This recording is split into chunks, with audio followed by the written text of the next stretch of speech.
Hello, my name is Larry and welcome to my YouTube channel. Today we're going to be putting out a second video on this Golden Arowana. It's a sandal plank finish, a sandalwood finish, excuse me there. This stuff is really fantastic. We put some in our first bedroom that we're building when I'm in home here, and doing it myself, it doesn't take a rocket scientist to figure this stuff out. It's a commercial grade wear layer, stain resistant, pet friendly, easy to clean and maintain. Installs over existing hard surface flooring with a 35-year residential warranty. It is a waterproof plank, and that's what we're looking for. We have a few pets and we really want to try to protect as much as we can, so we spent a few extra dollars to get this waterproof plank. We actually found this at Costco. We looked at several other stores, we didn't see it. Costco's had it in inventory now for the past 4 months, and we found some down in McAllen, Texas. We found some over here in Conroe, Texas store. It's very easy to put down. We're putting it directly on a concrete floor. And I'll answer a few of the questions we got from the other video. Well, how do we cut it? Well, you can cut it several ways. You can use a skill saw with a fine tooth blade. You can use a utility knife and snap it, which is a little harder as far as I'm concerned. Or you can do what I did. I took a little die grinder, or I mean a grinder here, and I put a cutoff wheel on it. It's for metal. It cuts right through the stuff, gives you almost a perfect cut every time. You draw a good line, you'll get a good cut with it. That's my choice. There's many other ways to do it. You can take your choice and pick out whichever way you want to do it, but I really like the little grinder with the cutoff wheel on it. Again, folks, a very good product. I'm not paid or endorsed by any of these companies. It's just a home that I'm building on my own out here, kind of off the grid. It's hard to get contractors out here. So I'm learning a lot. A lot of it I'm learning from YouTube. A lot of it I've gained over the years. And I'm no professional at it. But the finished product really does look nice when it's easy to put down and use. Stay tuned for the rest. Well, we're back, and there's my partner in crime, Ebony. If I could teach her how to put this tile down, or this flooring down, I think she'd be a pretty good employee. But the only thing she's good at is that damn ball. You know, you give her that ball, she'll chase it all day long and wear you smooth out. Ebony, sit. Ebony, sit, girl. Sit. You better sit. Sit. Oh, yes, there she is. She's a pretty good dog. She smiles better than my wife does. Well, anyhow, back to the flooring. Really, there's no specific pattern that you're going to lay this stuff out. I just try to utilize my cuts to actually get the most material on the floor and not waste it. You know, this wall is a little under, I want to say 14 foot. So I actually start with a small piece, about 24 inches, and then I'll run one. She'll get out of the way. 1, 2, 3 pieces, which worked out pretty well. So I believe these are 4-foot sections. So it's 12, 13, 14. The other room's about 14 foot. And then you want to stagger your splices. You just don't want all the splices in one area there. And if you look hard enough, you'll see back there in the back, I've got a piece that I have to take out. So I've got to pull that flooring up because it didn't lock over well. But I can address that issue. I can tell you that it's really important, and I mean it's probably the most important part of putting this stuff down, is to have your first 2 runs very square as possible. Because if you start laying this stuff down and you have it out of square, your interlocking system will not lock up 100%.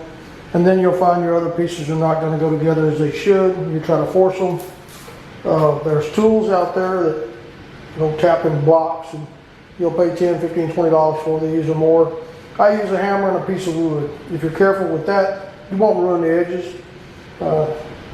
Just don't get crazy with it and hammer the hell out of it. But you know, use common sense on this stuff. Anybody can put it down, but a hammer and a tapping block works good. But back to the other point I was stressing, man, take your time on it. Get the first 2 runs, 3 runs, you know, seated in good, straight as possible. And From there on, this stuff will interlock in, you know, really nice. It's got an overlap, male and female on the end, male and female on the sides. Let me get a piece here and show you.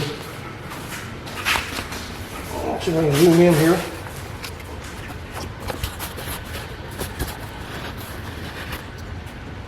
There you go. That's the female end of it. Now then, if I can flip this over on the side, got a little lip here. On this side here, got a lip here. The female goes on that. On the opposite end, got a female end. And of course, the other end, like I showed you earlier, is the other end.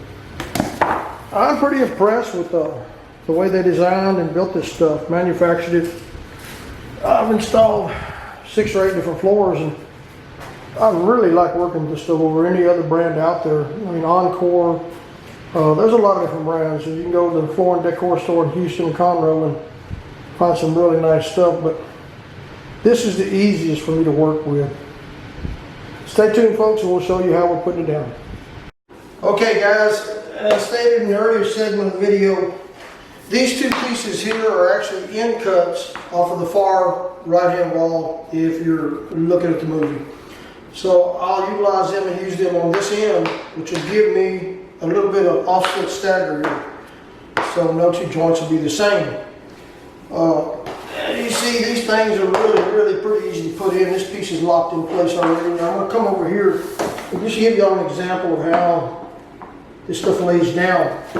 If you take it and you lock it into place like that and just kind of rock it a little bit all the way up against that wall, you know, you'll leave you a little gap underneath there. The manufacturer says don't put it tight up against the wall.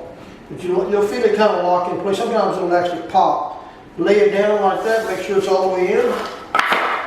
You can actually pick it up a little bit and just take the block, tap it, and that stuff will seat right in. Like that, then just kind of come along here, hit the seam, hit that seam and lock it in place real tight.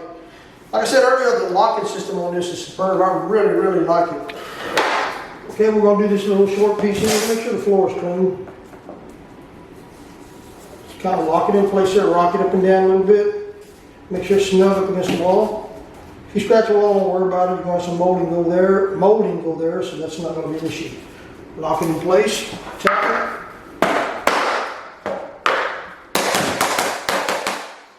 This stuff is real durable. I'm tapping it with the hammer, as you see. It's not scarring it, not marking it. If I really want to hit it hard, I'll take that piece of 2x4. Let's move on down to the next little piece here. Practice safety, guys, is all I'm getting. Really not too much dangerous about this stuff, but safety's a big thing out there on the internet today. Take your piece, line it up, make sure it slips in a joint. Keep it tight as you can over here. Rock it in place. Visually inspect it, make sure you got it as far as it'll go. Take your block, tap it, tap it. And you'll see it kind of drop down by itself. That'll let you know that it's in place. Come back over here. Take your block.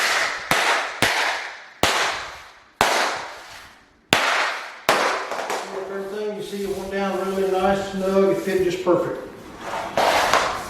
I always like to keep my weight on this side of the finished product to keep the floor from shifting over this way. On the first couple of rows, you're going to notice that it's going to want to, this section is just going to slide back. Always keep it as straight as you can. You're going to have to move it around a little bit, especially when there's only a couple of runs there. You have to excuse the extension cords when we're using those. Make sure it's locked in all the way, not just part of it. Make sure it goes all the way down there, it's locked in all the way up against here. Rock it. Visually look at it. See how it's kind of hinged up there? Tap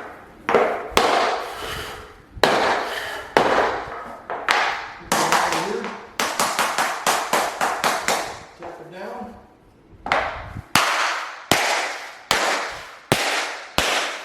See how it dropped down as I was tapping it? Now to show you how I cut it. So, using those special tools, well, about 10 1/4 inches. So I'll get me a piece over here. You want to follow me with the cameraman. And make sure we got, this lip is going to be going up. So we're definitely going to want to cut from this end, because this is the lip here that's going to be up against the other piece. So I said about 10 1/4. So I'm down here. Grab me a pencil. Well, looks like we just lost it. Let me find it here a second. Give me a moment. We got a pen here, that won't be a problem. We're going to mark it 10 1/4 inches. Get the old square. Mark it there. Kind of hard to see that mark on that board there. All I'm using is a old die grinder, or what do you call it? I forget the name of this on Makita.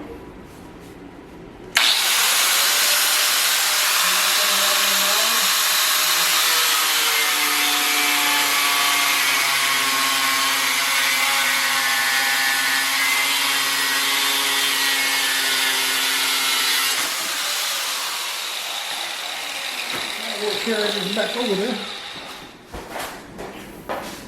Well, I got the wrong end there, Boudreaux. There we go.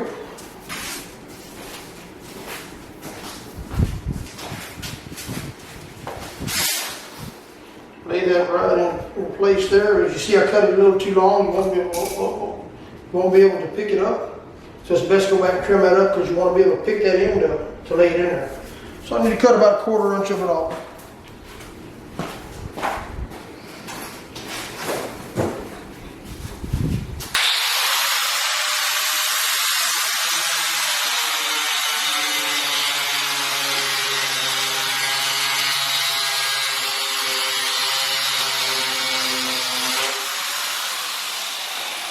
It doesn't have to be pretty, and it doesn't have to be perfect. Just keep in mind that you're going to have molding go over there.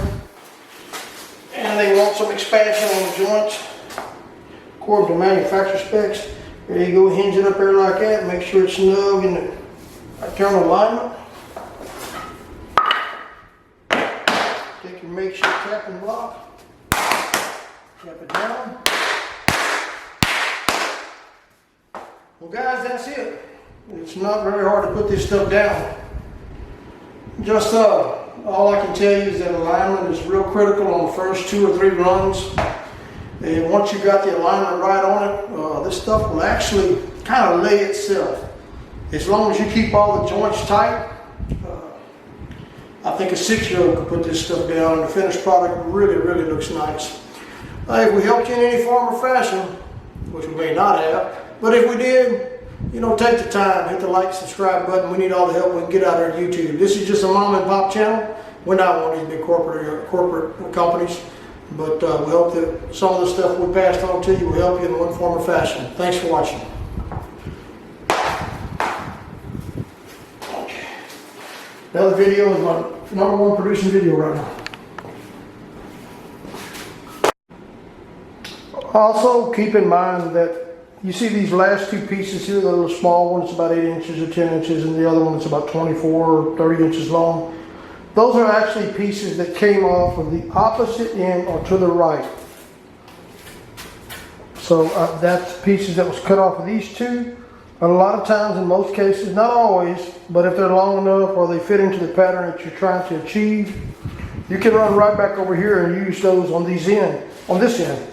Because remember, you got a cut there, and the cut has to go up against the wall. So the first piece will always be a cut piece if you got it, and then you can start overlapping the other pieces as you go along. That helps utilize all the material as much as possible. You will have a few end pieces that are just not going to work in the place you're trying to go, and you may have to cut a full piece. But keep that in mind, that you'll always start from the left, and you'll work your way to the right side of the room. So you'll have a cut on the left side of the room, and you'll have a cut on the right side of the room. So there's a little secret to utilizing the material to to the max.